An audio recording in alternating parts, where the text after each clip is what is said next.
In 2 minutes, then you know how to transcribe using DaVinci Resolve. So it'll take a clip and then we can write out everything that's being said in the clip, and we can take separate parts and put it into the video if we want. So when we want to use this feature, we do not need the clip on our timeline. We can have it on our timeline, but often we'll just pick it up here. Then we'll pick the AI tools. We'll go to audio transcription. Then we'll go to transcribe. Then we click that one. It starts chewing a little bit on that.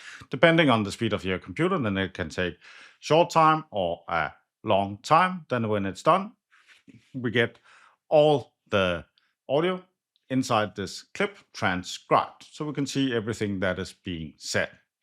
Then if we want to, we can go in and we can pick like a portion. So like this part is just awesome, right? Palle, you did a very good job saying this specific thing. I want to use that on my timeline. So I can pick it. Then we can see at the yellow box that we only picked a little bit of this, and then we can click and just insert that portion into our timeline, which is kind of awesome.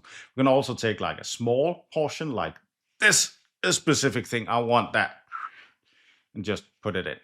Sometimes there are like holes, so I'm talking, and then there's like silence.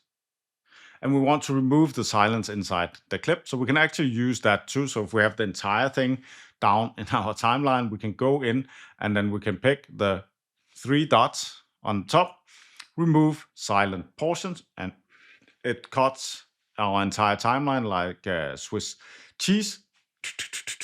And then it removes all the silent portions. So we can see here that it's cut through. So that saves a lot of time and a lot of editing and cutting and stuff like that. So that's basically it. There are like 3 buttons you can play with like how to put it inside. And there's the 4th button, the subscribe button. You can subscribe to the channel. There's a playlist up here with more DaVinci Resolve AI videos if you want to watch more of this kind of content. If you like the video, give it a like. If you don't like it, give it a dislike. Thanks for watching. Have a wonderful day.